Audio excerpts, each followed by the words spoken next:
Hello दोस्तों। देखिए, पहले वीडियो में हम लोग कंजर्वेशन ऑफ प्लांट और एनिमल के बारे में बहुत कुछ पढ़ चुके थे।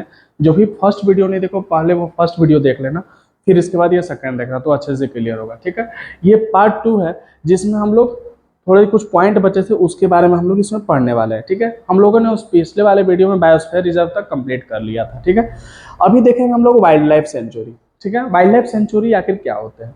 So it is the place where the wild animal are protected from the hunting and they are providing with the suitable living condition.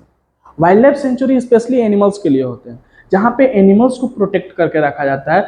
कोई भी उन लोगों को डिस्टर्बेंस ना हो, वहाँ पे कोई भी एक्टिविटी अलाउ ना हो जिससे उन लोगों को रहने में कोई प्रॉब्लम हो। ठीक है, तो wildlife sanctuary is a place where the wild animal are protected. Wildlife sanctuary वो प्लेस होते हैं जहाँ पे वाइल्ड एनिमल, जो भी जंगली जानवर है, उनको प्रोटेक्टेड करके रखे जाते हैं फ्रॉम द हंटिंग, कि कोई उनका शिकार ना कर पाए, and providing with suitable living condition, उनको एक अच्छा लिविंग कंडीशन मिल सके जिससे वो अपने पॉपुलेशन को इंक्रीज कर सके, अच्छे सर्वाइव कर सके, उन लोगों को कोई हंटिंग ना कर पाए, पोचिंग ना कर पाए, उन लोग कोई पकड़ ना पाए। जैसे आप जानते हो कि बहुत सारे पर्पस के लिए लोग क्या करते हैं, एनिमल्स को मार देते हैं। ठीक है, जैसे हाथी को उसके दांत के लिए मार दिया जाता है, शेर सबको मार दिया जाता है, हिरन को मार दिया जाता है। तो ये सबको प्रोटेक्ट करने के लिए जो गवर्नमेंट है ना, वाइल्ड लाइफ सेंचुरी बनाना स्टार्ट की। ठीक है, जहाँ पे इन लोग प्रोटेक्ट अपने हैबिटेट में अच्छे से रह सके। तो this sanctuary are the aim to provide a safe haven for the various species, particularly those are in danger and the threatened. ठीक है, ये सेंचुरी देखिए ऐसा तो हर एक जानवर के लिए है, लेकिन मेनली उनके लिए थे ना जो खत्म होने के कगार पे थे, जो इंडेंजर्ड स्पीसीज थे। हम लोगों ने वीडियो में देखा था पिछले वीडियो में कि इंडेंजर्ड स्पीसीज किसको बोलते हैं। वैसे ऑर्गेनिज्म जो खत्म होने के कगार पे होते हैं उनको इंडेंजर्ड स्पीसीज बोलते हैं, थ्रेटेड एनिमल बोलेंगे। तो उन लोगों के लिए प्रोटेक्शन के लिए और भी ज्यादा मायने रखता है, will promoting A biodiversity and ecosystem health, जिससे हमारा बायोडाइवर्सिटी प्रमोट हो सके और इकोसिस्टम हेल्थ बना रहे। इकोसिस्टम हेल्थ का मतलब यहाँ पे क्या है? अगर देखिए एक भी एनिमल खत्म होता है ना तो वो सारे एनिमल्स पे इफेक्ट होते हैं, सारे प्लांट पे होंगे, ह्यूमन पे होंगे। तो कोई भी जानवर खत्म होता है प्लांट से, एक छोटा सा माइक्रो ऑर्गेनिज्म भी खत्म होगा ना, तो वो सारे लाइफ के सर्वाइवल के लिए प्रॉब्लम होंगे। तो इसके लिए जरूरी होता है। ठीक है, जैसे फॉर एग्जाम्पल आप मधुमलाई वाइल्ड लाइफ सेंचुरी देख सकते हैं जो तमिलनाडु में सिचुएटेड है, एंड चिल्का बर्ड सेंचुरी है जो उड़ीसा में है। तो ये सब वाइल्ड लाइफ सेंचुरीज है। ठीक है, अब हम लोग देखते हैं नेशनल पार्क। आखिर नेशनल पार्क क्या है? यहाँ पे आप देख सकते हो कि इस फिगर में हम लिए हैं बेतला नेशनल पार्क को, जो झारखंड में सिचुएटेड है, झारखंड के पलामू में। ठीक है, लातेहार जिला में। तो इसमें क्या होता है नेशनल पार्क? नेशनल पार्क क्या है? These are the area reserve for the wildlife. ये वाइल्ड लाइफ और प्लांट, ये सब वाइल्ड लाइफ के लिए प्रोटेक्टेड एरिया होते हैं, and they are the maintain and preserve by the government for the public to visit. और ये मेंटेन किए जाते हैं, प्रिजर्व किए जाते हैं by the government to public visit. आप देखते होंगे जैसे हमारे पलामू में, झारखंड में जो बेतला नेशनल पार्क है, हम लोग हर साल उसमें लोग वहाँ पे पिकनिक मनाने जाते हैं, घूमने जाते हैं, एनिमल्स को देखना पसंद करते हैं। तो वो सब चीज़ के लिए गवर्नमेंट जो है ना उन लोगों को प्रोटेक्ट करके रखता है और एक ऐसा सुटेबल एरिया प्रोवाइड करता है, उन लोग का हैबिटेट, नेचुरल हैबिटेट प्रोसेस मतलब प्रोवाइड किया जाता है जिससे उन लोगों के सर्वाइवल में कोई दिक्कत ना हो।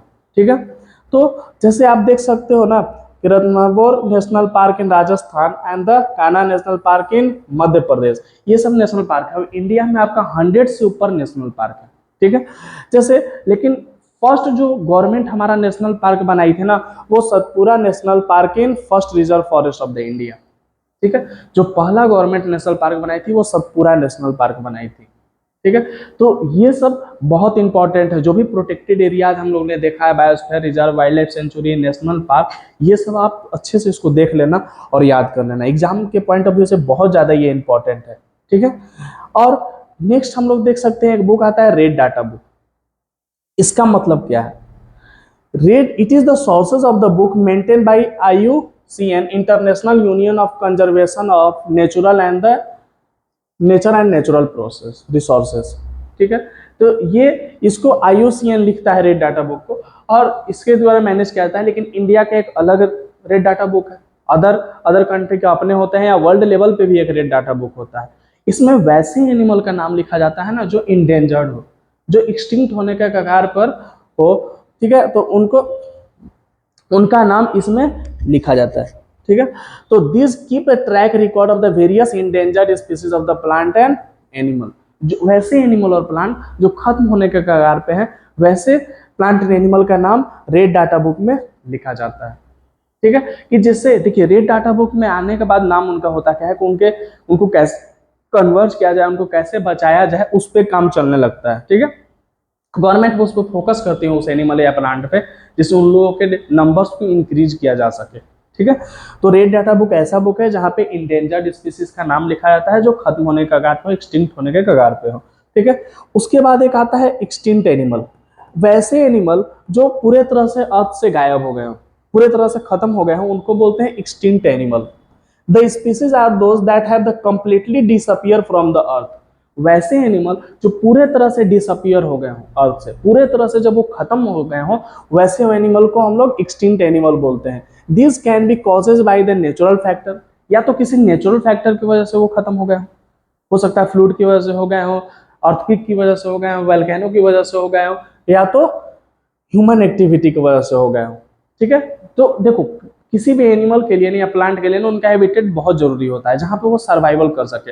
अगर आप पोलर बियर को उठाकर राजस्थान रेगिस्तान में डाल दोगे, डिजर्ट में डाल दोगे, तो वो सर्वाइव कर सकता है क्या? नहीं कर पाएगा। अगर आप ऊँट को ले जाकर किसी भी कश्मीर रेशम में रख दोगे, जो जो वहाँ पे डिजर्ट में पाए जाते हैं, उन लोगों को सर्वाइव करने में प्रॉब्लम होगा। ठीक है, तो हर एक एनिमल अपने हैबिटेट में ही सर्वाइव कर सकते हैं, नेचुरली रह सकते हैं। तो बहुत सारे एक्सटिंक्ट के रीजन होते हैं, तो वैसे एनिमल जो पूरी तरह से अर्थ से कम्प्लीटली डिसअपियर हो जाएंगे उसको एक्सटिंक्ट एनिमल बोलते हैं। जैसे example passenger penguin, passenger penguin अब देखने को नहीं मिलेंगे, डोडो नहीं मिलेगा, ओलिमॉन्स नहीं मिलेंगे, ये सब ऑर्गेनिज पहले पाए जाते थे जो अब पूरे तरह से खत्म हो गए। डोडो अब आपको नहीं मिलेगा क्योंकि ये सब अब से पूरे तरह से विलुप्त हो गए, खत्म हो गए। डायनासोर के बारे में कहा जाता है कि पहले थे लेकिन अब नहीं है वो। ठीक है, तो वैसे बहुत सारे ऑर्गेनिज हैं जो खत्म हो चुके हैं, वैसे एनिमल को हम लोग एक्सटिंक्ट एनिमल बोलते हैं। फिर आपका आता है एक माइग्रेशन। देखिए माइग्रेशन से हम लोग क्या समझते हैं, ये माइग्रेशन जो टर्म है बहुत जरूरी है। जब हम लोग कहीं से सोचो कि हमारे बहुत सारे ऐसे लोग हैं जिसके मम्मी पापा बाहर जाकर काम करते हैं, एक स्टेट से दूसरे जगह जाते हैं किसी भी पर्पज से। जब अपने आप घर छोड़कर किसी पर्पज से, एजुकेशन के पर्पज से, जॉब के पर्पज से, किसी पर्पज से एक जगह से दूसरे जगह जाते हो ना, तो उसको माइग्रेट कहते हैं। ठीक है, तो वैसे ही एनिमल में होता है। बहुत सारे आप बर्ड देखोगे इंडिया में, जो जैसे साइबेरियन क्रेन है। ठीक है, ये बर्ड हर एक साल इंडिया से मील्स ऑफ किलोमीटर से उड़कर आता है, क्योंकि वहाँ का टेम्परेचर वैसा नहीं होता है, इसलिए अपने टेम्परेचर अपने सर्वाइवल के लिए उड़कर इंडिया में आता है। ठीक है, तो माइग्रेशन क्या बोलते हैं? It is the movement of bird and the animal from their original habitat to their place at a particular time. ये अपने ओरिजिनल टाइम को अगर आप एक जगह से, कोई भी एनिमल है वो दूसरे जगह जाता है अपने सर्वाइवल के लिए, अपने हैबिटेट को छोड़कर, या किसी भी चीज के लिए, अपने शेल्टर के लिए, फूड के लिए। देखो माइग्रेट लोग बहुत सारे रीजन की वजह से करते हैं, या तो फूड की वजह से कोई एनिमल कर रहा है, कोई शेल्टर की वजह से कर रहा है, या तो जिस जगह पे वो रह रहा है वहां पे कंडीशन थोड़ा सा ठीक नहीं है तो दूसरे जगह पे वो चला गया, तो उसको माइग्रेशन कहेंगे। ठीक ना, माइग्रेशन कहेंगे। तो migratory bird fly to the distinct area every year during the particular time because the climatic change their original habitat, very cold and the inhospitable lack of the food availability. जो Siberian crane है ना, हर एक साल दूसरे मतलब place से आता है इंडिया में, और वो क्यों आता है? क्योंकि वहाँ के एरिया बहुत ज़्यादा, वहाँ पे कोल्ड हो जाता है, ठंडा हो जाता है, उनके हैबिटेट में वहाँ पे फूड उनको नहीं मिल पाता है, सर्वाइवल में प्रॉब्लम होने लगता है, इसलिए वो वहाँ से इंडिया आ जाते हैं। Numerous migratory bird including duck. ठीक है, आप देख सकते हो कि जो डक होते हैं, डक भी है, ये भी बहुत सारे माइग्रेटरी बर्ड है। डक हो गया, साइबेरियन क्रेन हो गया, आप यहाँ पे देख सकते हैं, या फ्लेमिंगो हो गया। तो ये सब बर्ड क्या है? माइग्रेटरी बर्ड है जो एक जगह से दूसरे जगह जाते हैं। इंडिया में ये हर एक साल आते हैं।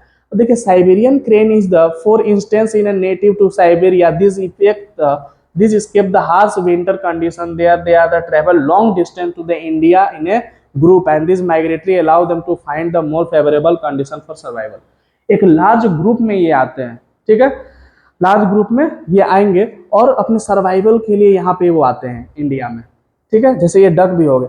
तो ये सब क्यों आते हैं? जब इनके ये जहाँ पे रह रहे हैं वहाँ पे फूड अवेलेबल नहीं हो पा रहा है, अच्छे से रह नहीं पा रहे, सर्वाइव नहीं कर पा रहे हैं, तो इन लोग एक जगह से दूसरे जगह जाते हैं अपने सर्वाइवल के लिए। ठीक ना, अब नेक्स्ट हम लोग देखते हैं रिसाइकलिंग ऑफ पेपर। ये इंपॉर्टेंट टॉपिक क्यों डालना पड़ा आखिर एनसीईआरटी को? ठीक है, किसी बुक में, क्योंकि आज हम लोग देखते हैं कि पेपर का तो यूज सब जगह है, लेकिन पेपर आखिर बनता किस चीज से? ट्री से बनेगा। ठीक है, और 1 टन पेपर बनाने के लिए 7 फुली ग्रोन ट्री का जरूरत होते हैं। मतलब 1 टन पेपर बनाने के लिए 17 बड़े बड़े पेपर का यूज होता है। This 1 ton of the paper is made from the 17 fully grown tree. ठीक है, 17 बड़े ट्री को मिलाकर 1 टन पेपर बनता है। And paper should be recycle and the reuse conserve for the forest. तो इस क्या पेपर को रिसाइकल और कंजर्व करना बहुत जरूरी है। अगर हम लोग पेपर को रिसाइकल करेंगे ना तो उससे हुआ क्या, पेड़ का कटाई कम से कम होगा। ठीक है, तो जानते हो एक बार जब पेपर यूज हो जाता है तो उसको 4 से 7 बार 4 to 7 टाइम उसको रिसाइकल किया जाता है। Each paper can be recycle 3 to 7 time and recycle paper save the tree and energy and water. जब रिसाइकल होगा तो आपका ट्री भी सेव रहेगा, वाटर भी रहेगा एंड एनर्जी भी बचेगा। And it prevent the release of the harmful chemical emitted during the paper manufacturing nature. और जब पेपर बनाया जाता है तो बहुत सारे हार्मफुल केमिकल का जो यूज किया जाता है उससे वो भी बच सकता है। जो हार्मफुल केमिकल जो है उसका कम से कम यूज होगा। ठीक है, आप देख सकते हो इस प्रोसेस में कि पेपर रिसाइकल कैसे किए जाते हैं। ठीक है, इसमें क्या है, इसमें देखो आप पहले पेपर को कलेक्ट किया जाता है। जानते हो कि जो भी कबाड़ी वाला आता है ये सब क्या होता है, कलेक्ट करके उसको फिर सॉर्टिंग करेंगे एंड फिर ट्रांसपोर्ट करेंगे। उसके बाद उसको क्लीनिंग करते हैं, पेपर को डी इंक करेंगे, जो भी इंक ये सब पहले से मिला हो उसको खत्म करेंगे और फिर से उसको रिसाइकल करके पेपर बना देंगे। और एक बार जब पेपर मैन्युफैक्चर हो जाता है तो उसको 4 to 7 टाइम उसको रिसाइकल करके यूज। जो भी हमारे घर में न्यूज पेपर आते हैं वो तो रिसाइकल पेपर होते हैं ना। ठीक है, उसके बाद आता है हमारा एक प्रोसेस आता है रिफॉरेस्टेशन, जो हमारा इस चैप्टर का लास्ट टॉपिक है। ठीक है, रिफॉरेस्टेशन प्रोसेस क्या है। रिफॉरेस्टेशन प्रोसेस से हम लोग देखते हैं restoring of destroy forest by planting a new tree. मान लो कहीं से फॉरेस्ट पूरी तरह से खत्म हो गया, पहले फॉरेस्ट था खत्म हो गया, तो उसको हम लोग रिस्टोर कैसे कर सकते हैं, bye planting a new tree. तो उसको हम लोग बोलेंगे reforestation. It help in checking environmental degradation.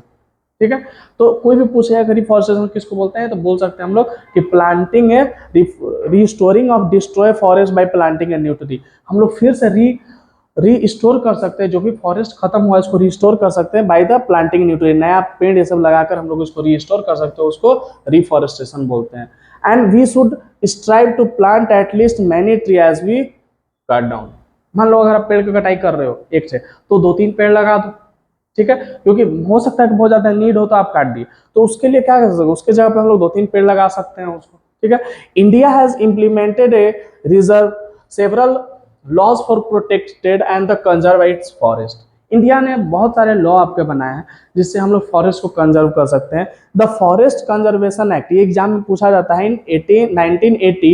And the wildlife, ये फॉरेस्ट को बचाने के लिए 1980 में एक्ट आया था। और ये वाइल्ड लाइफ मतलब जो भी एनिमल ये सब है उनको प्रोटेक्ट करने के लिए 1972 में आया था, लेकिन इसको अमेंडमेंट मतलब लागू किया गया था 1991 में। Are the key example and this law has lead to the create a protection area like a national park and the wildlife century.